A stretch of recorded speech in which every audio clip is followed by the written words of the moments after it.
রিনাদি দেখো একদম মুখ পরিষ্কার করতেছে।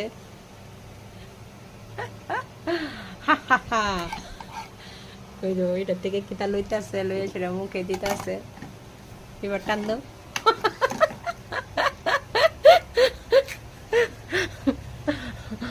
দো দো দেখে লই, টান দিতাম। আচ্ছা আমি বলে টান দিতাম, যে টান দি।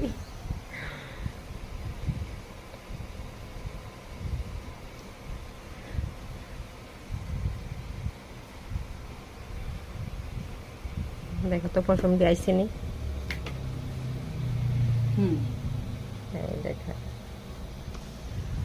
দেখছো, একদম সহজ পদ্ধতি, সুন্দর সুন্দর। ওই দেখো পরিষ্কার হয়েছে।